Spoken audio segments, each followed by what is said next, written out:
You're listening to BQN. Assimilate the audio.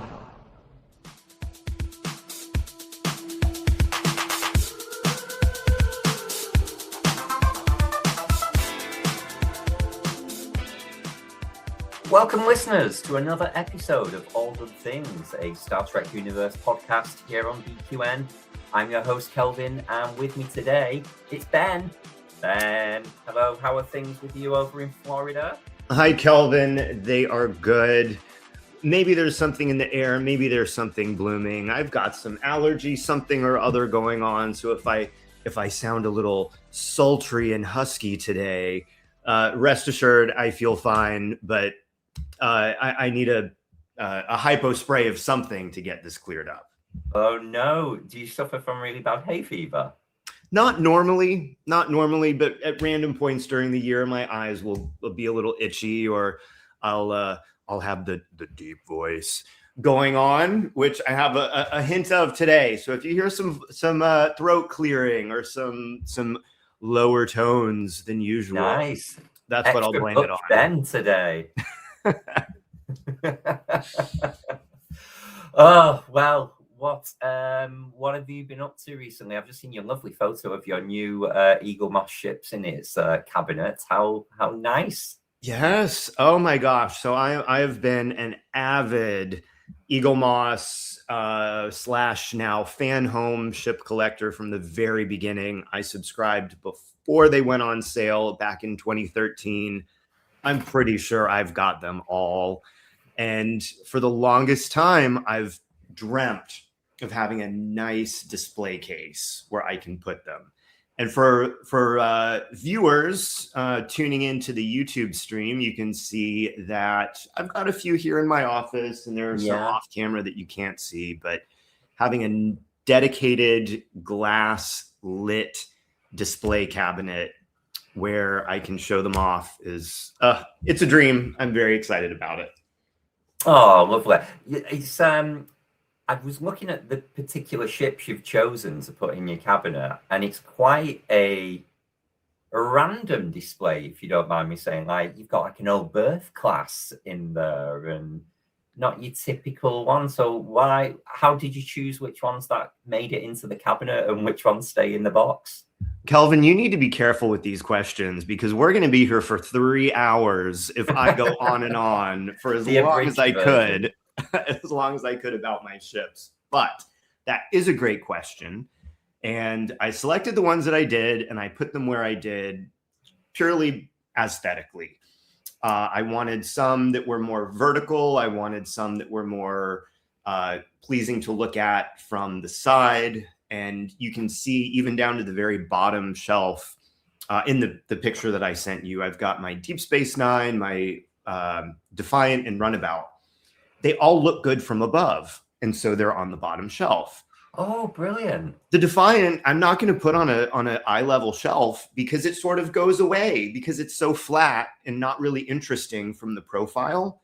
So a lot of thought went into, based on, your average height person, which ones are going to be the most interesting to look at on each height of each shelf, and then get a mix of, there's some space stations that are more vertically oriented, space dock, Regular One, and then ships that look good from the side. Interesting. I love that. Although I've never heard anyone call an Oberth class easy on the eye or aesthetically pleasing before. I think it might be one of my least favorite Starfleet classes of vessels. I've always enjoyed it. I mean, it doesn't make sense because the connecting arms aren't big enough for a turbo lift. So they must have to beam back and forth between the primary and secondary hull. But I've always enjoyed it. I thought it's a nice contrast, and one of the first real departures from the standard Matt Jeffries original primary, secondary, and hull and two nacelle designs. They're always getting beat up. They remind me of like the kid at school who got bullied. They're just always the science vessel that the Enterprise D has to come and rescue every 5 minutes in Next Gen. So yeah, never did it for me. Sorry to anyone who loves the Oberth. We all have our favorites, I'm sure. We better wish Christos a lovely happy birthday. He's not with us this weekend because he's over at Disney with his lovely fella Peter, being spoiled rotten, enjoying his birthday weekend. So happy birthday, Christos. Happy birthday indeed. What a nice way to spend a birthday, even if it is with the other franchise. Yeah, I know we let him off very lightly for that one when he was posting pictures of here I am with the Millennium Falcon and he spat my tea out. Have you been to either the California or the Florida parks with the Star Wars? I've not. I've been to Euro Disney many years ago, or Disneyland Paris as it's now called. And they had the original like Star Tours. But there wasn't the full-on, Star Wars experience that there is these days. No, I'm sure I will at some point. I do enjoy Star Wars. I wouldn't call myself anywhere near a fan as much as I am with this franchise. I think there's a ranking order with me of Star Trek, then Doctor Who, and then Star Wars. That's kind of the way my fandom would go. What they've done in the parks is really remarkable. If you ever get the chance to go, come stay with us. We live half an hour from the Orlando Disney parks. We'll go, we'll check it out. And it really is completely immersive. The level of detail is incredible. Oh, well, I mean, I'm not too much a fan of Star Wars, but I'm always a fan for like going visiting people. So yeah, consider me and James booked in. Let's do it. You and Ronnie. Let's do it. Yay.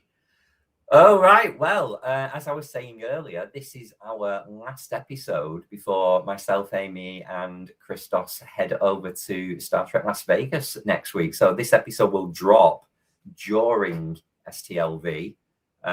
Sorry, Ben, you'll be enjoying it vicariously through our photos, I'm sure. I will. I hope you have a wonderful, wonderful time. It looks like there's a great cast of actors that are going to be there this time. But of course, as we all know, the best part about any of the conventions cruises is getting to see all our Star Trek friends in real life. It is. So many of us are these days primarily connected online, and it's a wonderful and rare opportunity to get to spend that time together in person. It is. I'm most looking forward to 6 or 7 nights stood outside the Masquerade bar at the Rio with lots and lots of Star Trek fans after a long day around the convention hall, having a drink, having a chat, and then just putting the world to rights. So yeah, bring it on. But before all of that, we have got a little bit of a job to do. And let's start off with looking at this week's Strange New Worlds. So let's launch the escape pod. This is the bridge. All hands to emergency escape pods. Just to explain what that feature is, Ben, I don't think you've been on the escape pod feature because it's that long since we've had any new Star Trek on TV. But the escape pod is an escape from our normal scheduled theme of the week and episode of review. So we can just quickly touch base on the new Star Trek that has been released this week, which is episode 2 of Strange New Worlds, The Griffin Incident. What did you think of it? Can we take a moment and step into the confession box? Because I have a confession for you, Kelvin. You're going to say you've not watched it yet? I have not seen either of the 2 Strange New Worlds episodes, but I will let you know why. Okay. So last weekend, we were out of town, which that in itself is not necessarily a reason for missing new Star Trek when it comes out. However, over the course of the last 2.5 years, Ronnie and I have a friend who was a childhood fan of the Berman era Trek, as many of us were who grew up in the 90s, but that had a very long hiatus away from the franchise or from the fandom. And we started introducing him on Sunday nights to the new shows with takeout and just a fun come over and let's watch some Star Trek experience. And so that's nice. We've seen, we're not all the way through Lower Decks yet, but we've seen all of Picard season 3, and we've gotten him all the way caught up to Strange New Worlds. And so we're waiting until tonight, when we're recording this on August 2nd, to be able to watch the first 2 episodes with him. And nice. It's fun. And growing up for me, and I imagine it may have been this way for a lot of people, but enjoying Star Trek was a very solitary experience. It was something I watched by myself. I was the only kid in school who knew about it. And it was just a solo activity. And so to have Star Trek become a social event where, we have people come over and we're all excited. We talk about what we think the episode's going to be like. We debrief about it afterwards, and sit and, stuff our faces with pizza and watch it on a Sunday night before starting the work week. It's really turned into a great tradition. And so if that means missing being a few days late on some of the new episodes that come out, that's the price that I'll have to pay. So for that reason, we haven't seen either of the Strange New Worlds episodes yet. Well, I think that's a very valid reason, and what a lovely, lovely thing to do for your friend as well, to, make a social occasion of it all. So I will obviously not reveal any kind of spoilers from the episode, but I will put my opinion of the episode out there. We all know Strange New Worlds loves the genre, and episode 2 was a horror genre. And for those of people who listen to the show regularly will know I don't enjoy horror. So this is not me coming down. It's just one of those, not my cup of tea. This will be the episode of the season that probably will end up ranking the lowest for me, just because I don't enjoy horror. As I'm sure there are some people who don't care for musicals or comedy episodes. It's just not for me, which is a shame, because there was some fantastic character development moments in the episode, which I probably would enjoy rewatching if I didn't have to do it from behind a cushion while I'm doing it. So I will leave it there. I wonder if there's anyone who agrees with me who doesn't enjoy that particular style of storytelling.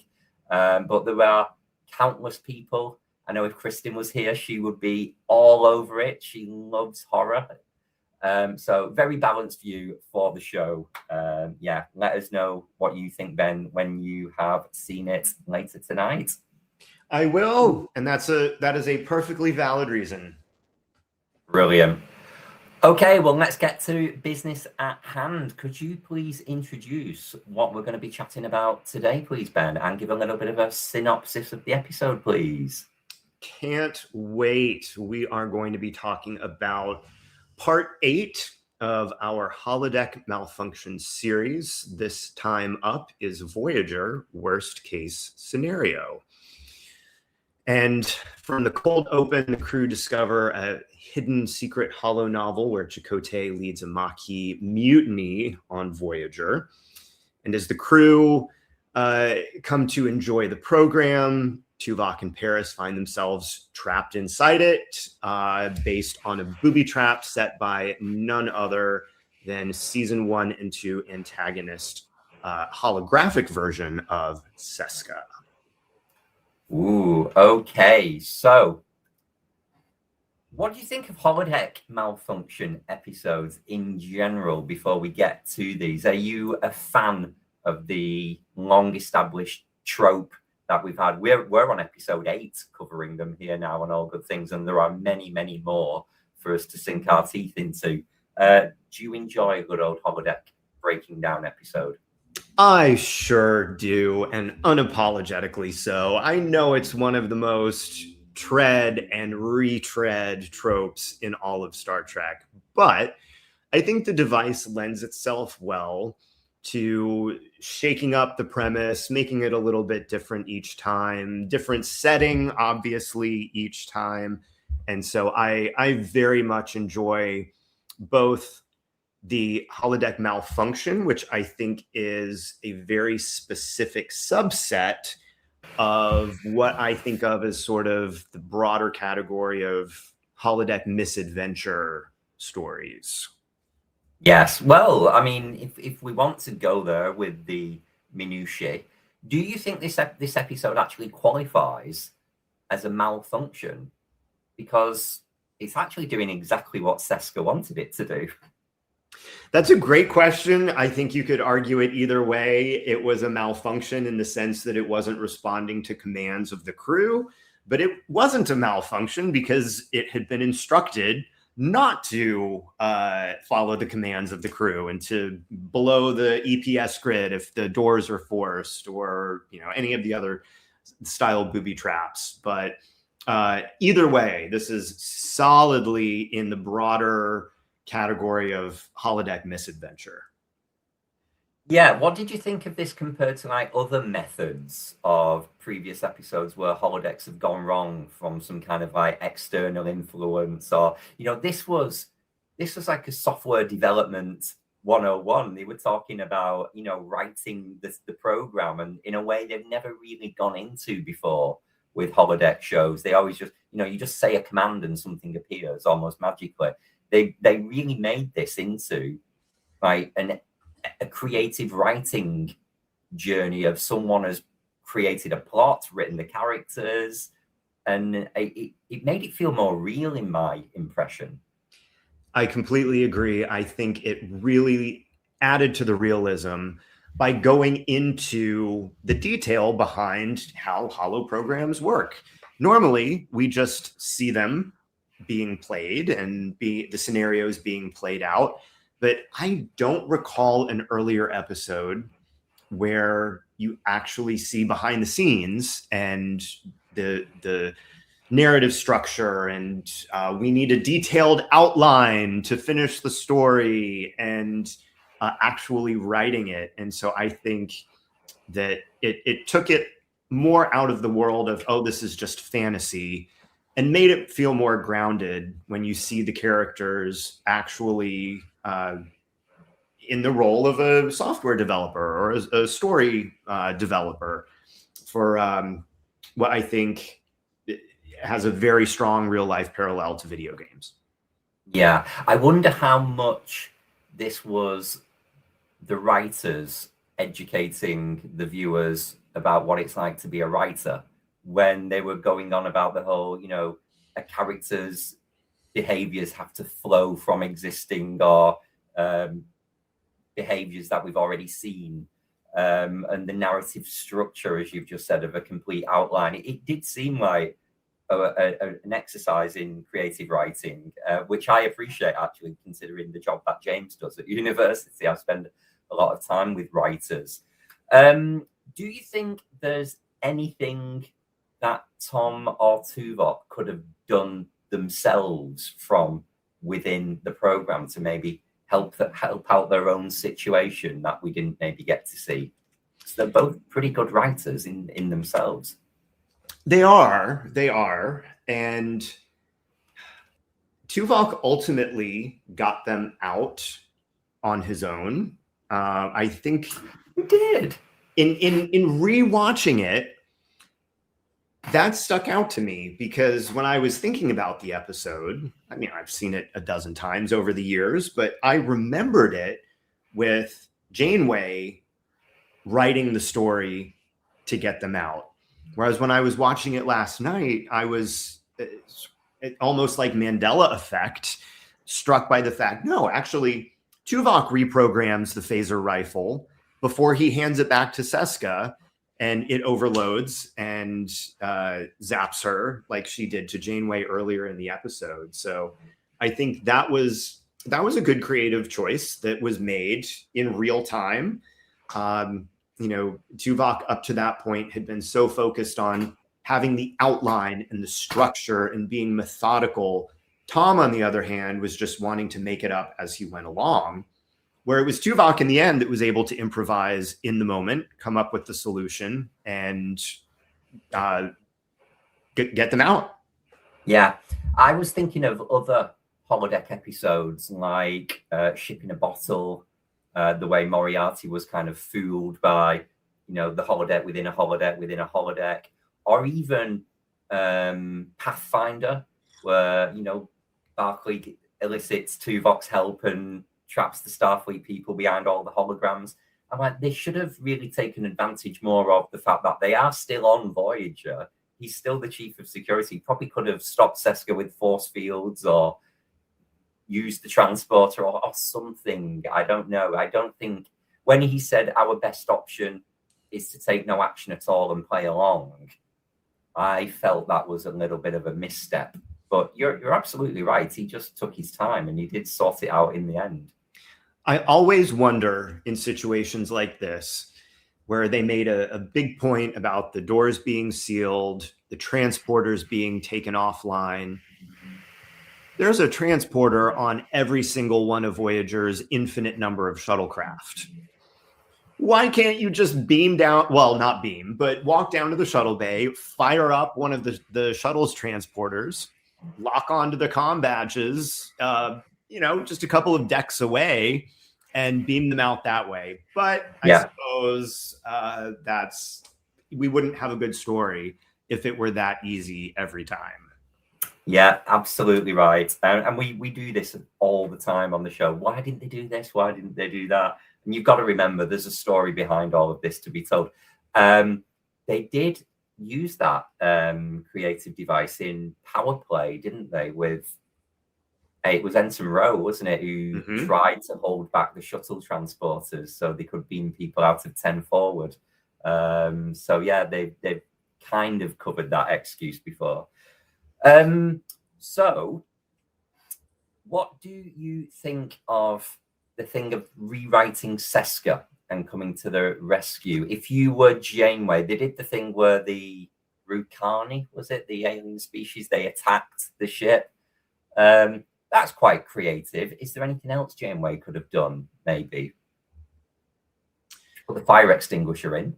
The fire extinguisher, I appreciate that they did put some constraints on the story of making it explicit that they could only make minor revisions and that the algorithm was constantly adapting and was rewriting itself to counteract the changes they were making. So I think they were able to preserve some of that realism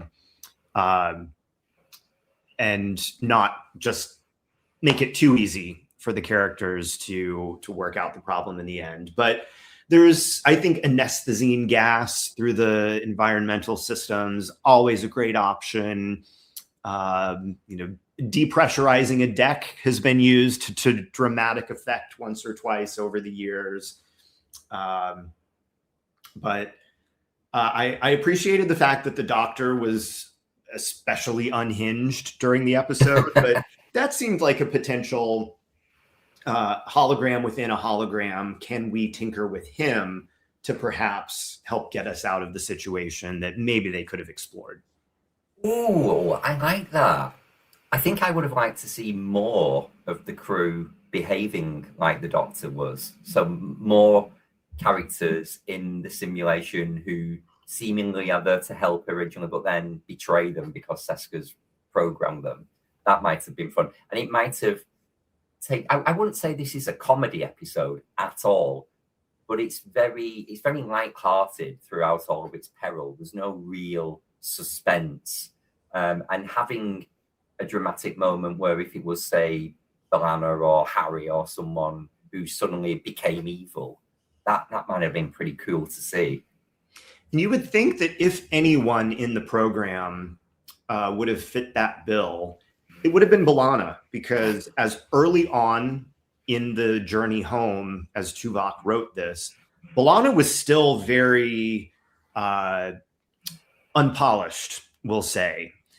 And come to think of it, we never saw the B'Elanna, the real B'Elanna, or not real, but the B'Elanna within the program. We never saw her. We saw real life B'Elanna playing the Starfleet ensign security officer at the beginning, but then we never saw the one within the program. And just based on her personality and her stubbornness and aggressiveness and everything that she displayed, especially early on in the series, that could have been a very interesting character for Tuvok to have written in a way that was even more heightened. I love that. Not forgetting as well the relationship between Seska and B'Elanna at this point before Seska left the ship. She did even say in season 2 that she did genuinely care about B'Elanna as a friend. So she would have known that B'Elanna and Tuvok were a little bit antagonistic as well. So that would have been a perfect ride. Oh, I love that. That is such a missing scene for the episode.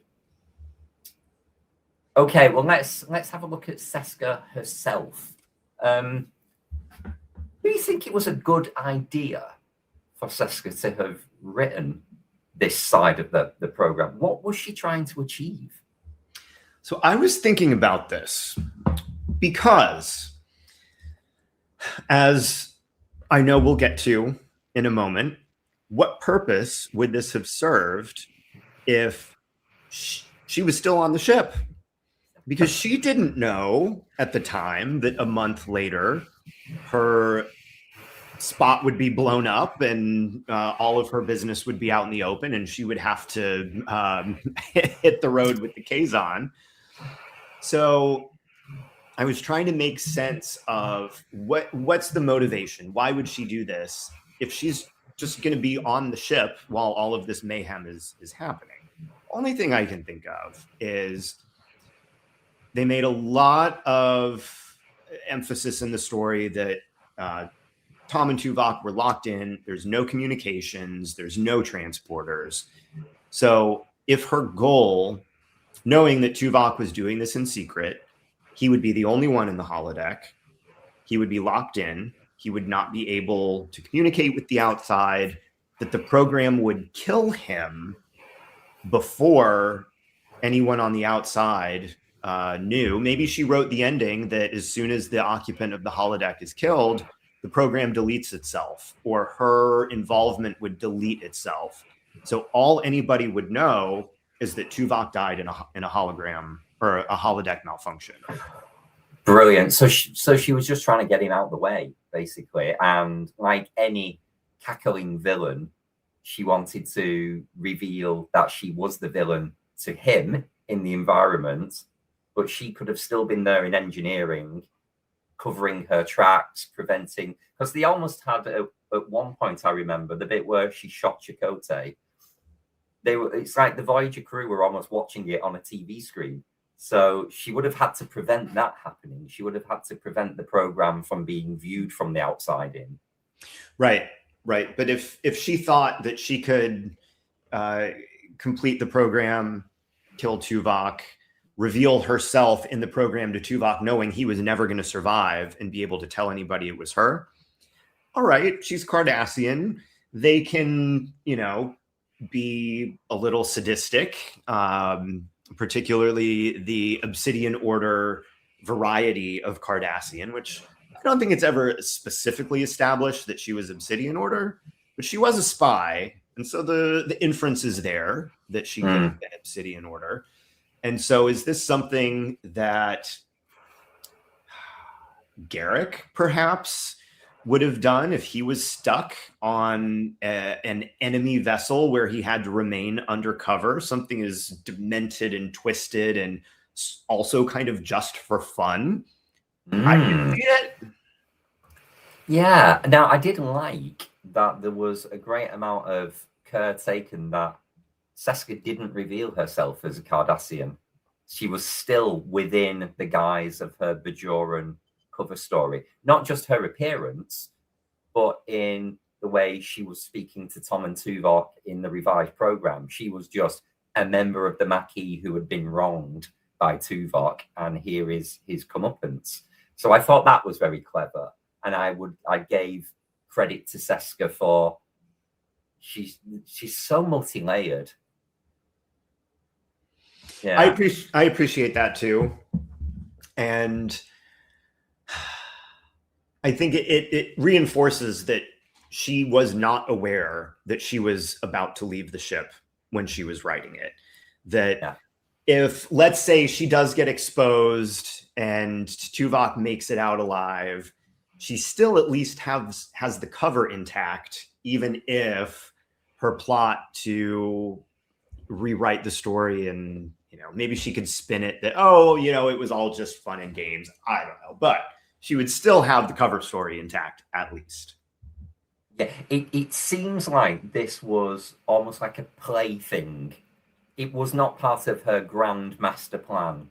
But I did think, as I was rewatching this episode, mainly because I love Seska so much, how could she have gone further? How could this have been a vehicle to achieve her ultimate goal? So if you're right, this was a month before she left, as B'Elanna mentioned, around the time maybe of prime factors with the Sakarans, she might have been in communication with the Kazon secretly at this point, making some plans. What could she have done if she wanted to deliver Voyager to the Kazon in some grand scheme using this kind of holodeck malfunction, or give herself maybe more of an insurance over herself of, could she be a hologram existing within Voyager hidden away somewhere? I don't know. We've seen a lot of different examples. So is there any way she could have taken it further, in your opinion, to be even more evil or achieve her ultimate goals? I think it was a great first step in her master plan to get rid of Tuvok. So assuming that this rewritten scenario fit into the master plan, I think if she's worried that someone is going to uncover her undercover Cardassian biology, it's going to either be Tuvok or the Doctor. Mm-hmm. Start with Tuvok, get him out of the way. Tragic holodeck accident, he's gone. Would the next step have been sabotage to the Doctor's program, deletion of the Doctor's program? Because who else besides the two of them are going to ask the right questions or take the right scans or whatever else? But at the same time, if she knew that she was going to leave ultimately, what would preserving her cover story have really accomplished, unless she really thought there was a chance that she could convince Janeway to work with the Kazon? Because that was initially, or what she claimed to be, her objective. And if the fact she was a spy was revealed, all trust would be gone, and that possibility would not exist. Yeah. I mean, you said about sabotaging the Doctor. I think a next step might have been to get rid of Janeway, because then Chakotay would have been in charge. Seska's still very much on the crew, trying to woo Chakotay to be his woman. She would have had a lot more influence had she been the captain's missus. And I think that might have been a phase 2 for her, just to off Janeway. That's a great point. I could absolutely see that. Orchestrate some scenario where Janeway and B'Elanna have to be together alone someplace, bring B'Elanna in. And maybe she thought at the time that B'Elanna was still open to suggestion enough that she would have gone along with it, assuming it was written early enough on during their journey.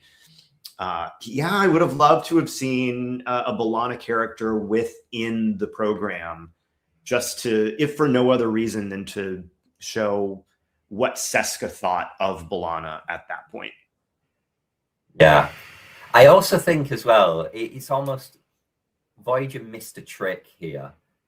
This could have been almost like a Q, the Q episode of the season throughout Next Generation. They could have really been a lot more Seska booby trap episodes. It could have almost been a comedy of errors that she does come back every year in some strange way like this. Because I I loved it. I love the way they brought Seska back as a hologram for this episode. And I know Martha loved it as well. She was all over lots of articles and interviews saying she was such a fan of this episode. I would have loved that. I think Seska is one of the most underrated villains in all of Star Trek. I love the backstory, the fact that she was initially part of the crew and then was eventually revealed to be something that she wasn't. That's rare on Star Trek, that sort of subterfuge to the audience, which makes me wonder, in the first few episodes, had they already conceived of that when she appeared in Parallax in the blue uniform in her very first appearance on the bridge? Was that known at the time? But I would have loved to have had an ongoing gag where you know that once every season or two, they're going to come across some new Seska booby trap that she set before she left, if for no other reason than to bring back Martha Hackett. I love her as an actor. I love this character. And I was very sad at the beginning of season 3. Or what? Yeah, Basics it was, part 2. Basics part Basics 2, part 2. Yeah, at the end of or at the beginning of season 3 when she died. So come to think of it, she was off the ship, but she was still alive. She was off being Maj Kulla's consort when this episode took place. Because this was the end of season 2, was it not? No, this is end of season 3. This is immediate predecessor to Scorpion. That's right. So right. she bookends the season. She's right at the very beginning and then the very end. That's right. I stand corrected. Yes. So she had already met her untimely demise by the time this episode happened. Which, if anything, I think it makes it all the more delicious for her to have been able to come back and to see her again. And then it's not again until season 7 in Shattered that we get to see her again. And she's Bajoran in Bajoran form in that episode as well, which I loved. Cardassian Seska. I think it was a great way to introduce an Alpha Quadrant alien into Voyager stories that otherwise you just don't get. Yeah. So I guess really we're only missing 3 episodes. If we could have had a Seska episode in season 4, 5, and 6, that would have done it. And I think it would have preserved some of the originality of the initial concepts of Voyager throughout the series. And then obviously we would get, the other wish list things like Seska interacting with 7 of 9 and other delicious little bits of storytelling that we wouldn't have got. And let's not forget as well, a little bit more for Chakotay to do as well in the later seasons, which sadly dried up. It did. Can you imagine a world where in an episode like The Killing Game, for example, the crew starts pulling from all of the other holo programs to build characters to fight back against the Hirogen, and one of them is Maquis Seska?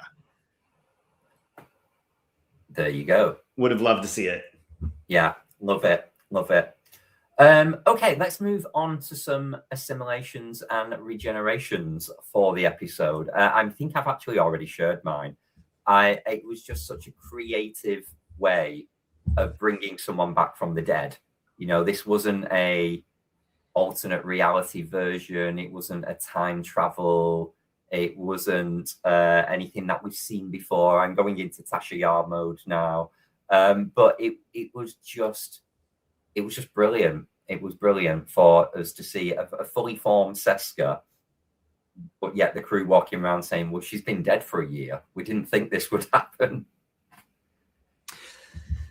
Yeah, and I love this as a what if story, a road not taken story. I always love those. Like the names are escaping me, but the Balance of Terror episode in Strange New Worlds, where we get to see what if Pike had still been captain, or the episode in season 3 of Enterprise where Archer gets infected with the neural parasites and can't remember. Twilight, my favorite Twilight, and we episode. see. I watched that this week. What if the Xindi weapon had destroyed Earth? You get to take the roads not taken. And this, I think, was one of those. And so I like it for that reason. I also enjoy it because this gives us a little taste of what we could have had if the Maquis storyline had not just instantly been taken off the table. I think that is one of the greatest tragedies of Star Trek, is that you have the whole premise of the show set up across Next Generation, with Journey's End, with Preemptive Strike, with the Maquis Part 1 and 2 in Deep Space Nine. You know, you're weaving the fabric of this story into not one, but two other TV shows to set up your premise for your new third TV show. And to have the tension between the Starfleet and the Maquis crew amount to basically nothing, I think was just a real disservice to the kind of drama and tension that could have been an ongoing theme through at least the first few seasons of the show, with you know, not just Jonas and Seska, but having an actual mutiny building behind the scenes over the course of a year or two could have been fantastic. Yeah, it's well documented in a very popular opinion. I certainly share that opinion myself. I guess we would have had to make a choice almost here, because ultimately Chakotay is the head of the Maquis, so he would have had to share some of those feelings if that antagonism was to remain as a plot point. So the fact that he became so close to Janeway, and you've got all the JC shippers out there, I don't think you'd have got that if we were going to continue the Maquis side and Chakotay be a little bit rougher, or maybe a little darker as a character. We could have got some great ongoing conflict with Tuvok and Chakotay. So yeah, maybe that's the choice we had to take there. There really could have been a good Adama Ty dynamic with a Battlestar Galactica reference there. There was a lot of very real tension between the two of them as captain and first officer. And yeah, I would have liked to have had a much darker, more antagonistic Chakotay. But even if not, I think he still could have gone, air quotes, the right way, the Starfleet way, as he did, but have Seska independently leading a faction of the Maquis crew where she was planning to do away with both of them. And then maybe have B'Elanna be the character that was on the fence, where she feels loyalty to Seska, she feels loyalty to Chakotay, who has now, you know, thrown his lot in with Janeway, and build that over the course of more than just a couple of episodes that we got. So I very much appreciate that we did get a little taste of what could have been with this episode. Yeah. Well, let's move over to some regenerations then. What are you regenerating? If you could, what didn't you particularly like about this episode? This is purely aesthetic, and I didn't love that they completely restyled Seska's hair for this episode. I loved her Bajoran hair with the elaborate braided bun on the back. I absolutely loved her ginger Cardassian hair. I think I am certain she is the only ginger Cardassian that we have ever seen in Star Trek, but she had beautiful hair. And then to just go with a completely different color, a completely different style, she was still recognizable, but I think that it would have perhaps had an even greater impact if she were more familiar looking to the character that we had grown to love. But maybe they were going with, you know, she's dark now, so we're going to give her dark hair and dark lipstick and just go with a darker look all around. Oh, it always comes down to the hairstyles with the Voyager ladies, doesn't it? Why are we all so obsessed with how the hair looks? I know the production were as well, and it must drive the actors mad. I'm sure, but again, it is a minor nitpick in an otherwise very enjoyable episode.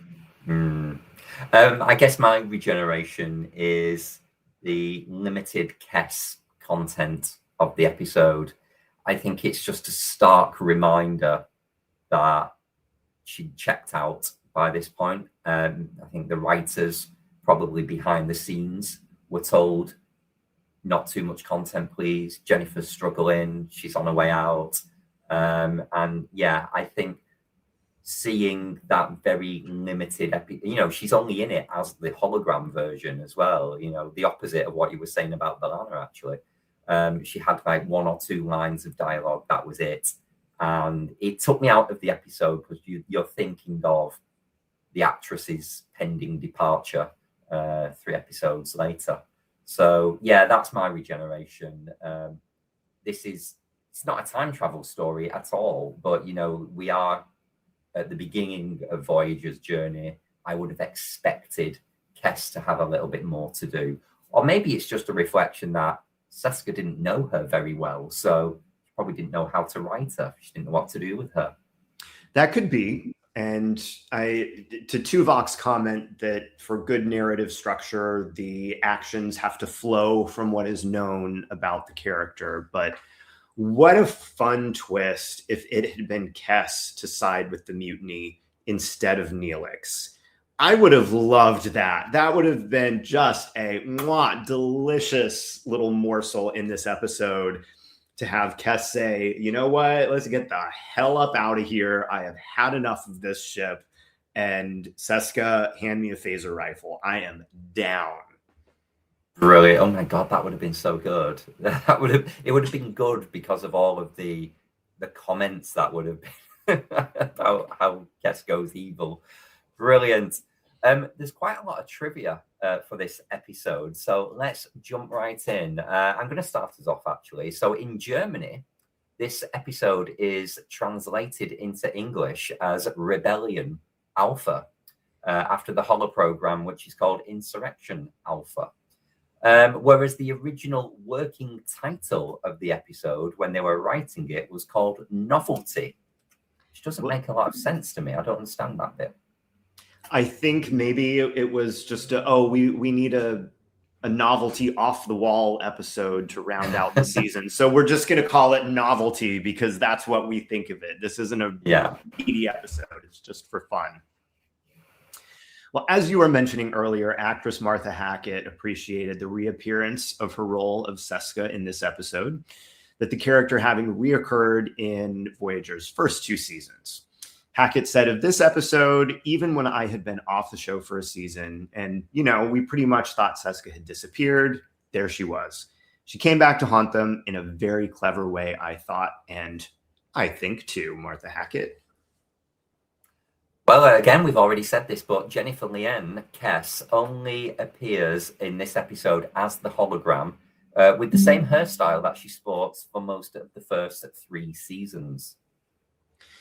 This episode represents a follow-up to the tension between the Maquis and Starfleet crews. It was apparent through many episodes of the first season, although not enough for my taste. Notably, Parallax, State of Flux, and Learning Curve. Although Tuvok does not reveal exactly when he wrote the holo novel, it's likely to have been before State of Flux, in which Seska is revealed to be a Cardassian and leaves the ship. Okay. I'm very excited by this next piece of trivia because I love my continuity, especially when it comes to star dates.